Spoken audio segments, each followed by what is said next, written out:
Hello and welcome to another Maggie's Beers, Wines and Spirits review. Today I'm going to be reviewing Tetleys No3 Pale Ale. And on the back it says, light, fruity and satisfying, inspired by our original 1868 recipe.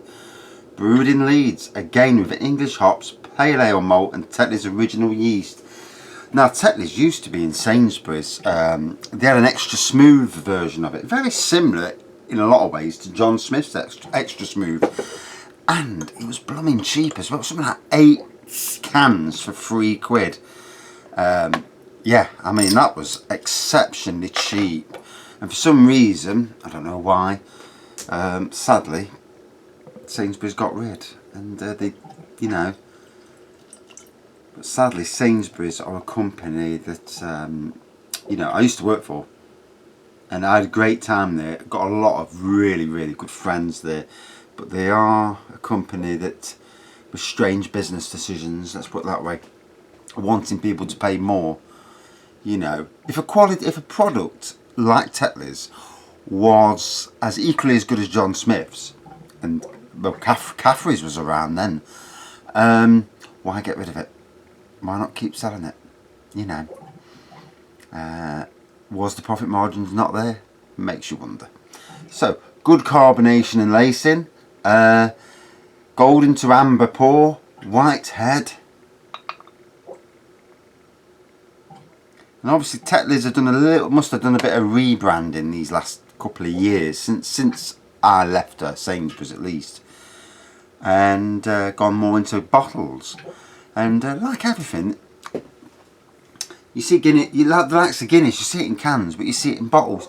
And me personally, I think a lot of beers that you see only in cans could come back to the bottle form, because there's still a market for them type of beers. There's a market for all types of beers, you know. Obviously, if it's something like a sour, you're only aiming it at the, you know, a certain bit of that market.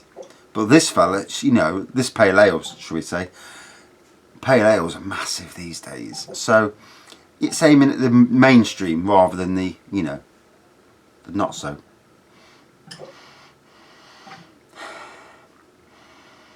All I can smell on the nose is malt, but that might be my nose, you never know.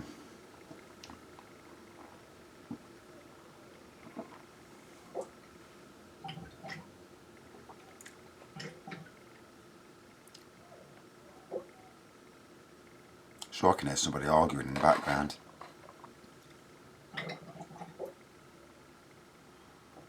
Yes, there's definitely a bit of a fruity altercation going off somewhere. Not in my house, but somewhere in the background. So like it says, light, fruity, satisfying. Definitely light, very drinkable, very, you know, the next step up really from something like a lager.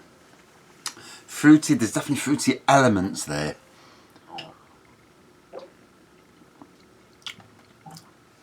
Very palatable as well. So, as I do on most reviews, I go off on a bit of a tangent, and one of the biggest films this year, without a shadow of a doubt, has been Avengers Endgame. So this afternoon, sat down to watch it. I thought, bugger it, I'll sit down and watch it, because every time I try and watch it late at night, I fall asleep. I did last night, put it on at 12 o'clock, must have watched the first 10 minutes, and then I woke up and all the credits were on. I thought, you bleeder. So I watched it just watched it, and I did nod off for a couple of minutes, but gotta say, such a fantastic film. The emotion in that film, you know, when people are dying in that flipping heck, had me in tears, you know, and the joyfulness when if anybody watches this and they've watched the film, in the final battle where Captain America looks like he's going to cop it, and then all of a sudden everyone comes through them portals. My God, that to me is one of the most iconic bits of a film that I've ever seen in my life. You know, all those people in the cinema, I was so full of emotion, and watching it, and you're flooding with tears, but you're flooding with tears of, come on, you know, you want to get on the screen yourself, and the smackdown, and absolutely fantastic, you know. well played to the writers and, you know, everyone involved. Fantastic. Such a great film. And it's good to watch films that, you know, no matter how tough you are in life, you know, we've all got emotions and that. If you haven't got emotions, then, well, you know. I mean, I watch Christmas films and some of the weepies, and I mean, I can't watch Marley and Me for starters. You know, there's no chance I'm watching that. I can't watch any films where dogs die. You know, that's a line I can't cross. And but you know, I love watching Christmas films at this time of the year, especially the weepy ones. You know, because they really do get you going. You know, and when the more you get engrossed into a film, takes you away from the worries of life. You know, which is a good thing, because you know sometimes you've got that much going around in your brain that you need to just get away from it. You know. Think about things that and dream, you know, dream about stuff that maybe you won't get, maybe a lottery win that you'll never see, but it's always worth trying, isn't it? You know, because there's always a chance. You know, you don't play, you don't win. Anyway, back to the review. I've reviewed the other Tetleys beer, and that was nice too, and this is equally a satisfying beer, you know.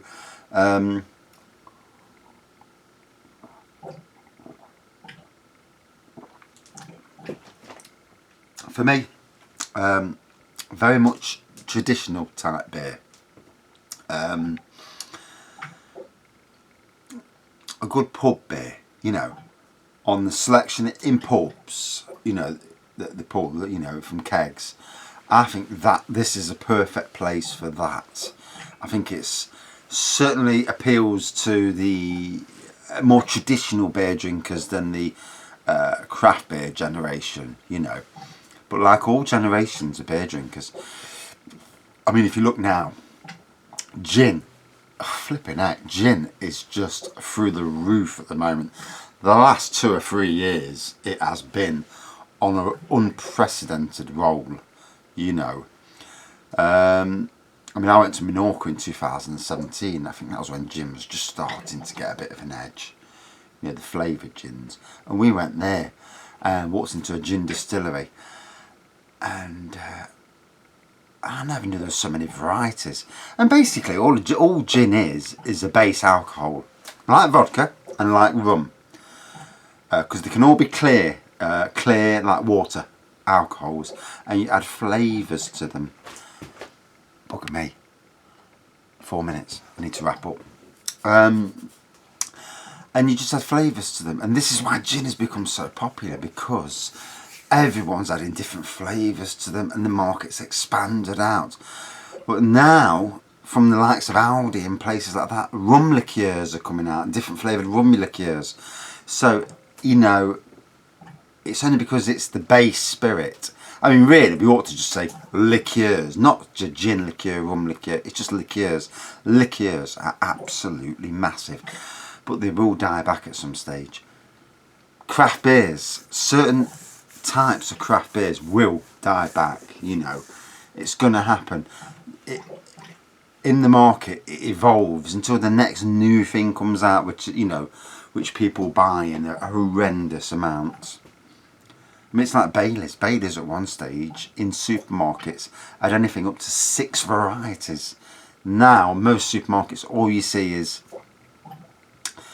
the normal standard Baileys and the chocolate one, the Belgian chocolate.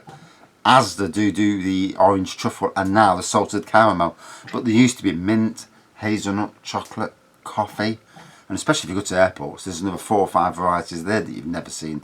And then at certain times there, you've got the strawberry one, you've got the pumpkin spice one. You know, I mean, we should be seeing pumpkin spice now, but I've not seen any.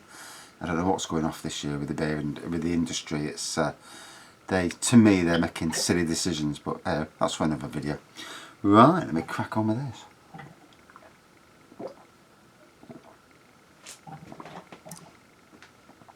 Does that say 1 minute? Jesus Christ, that's gone down quick. So, breaking it down.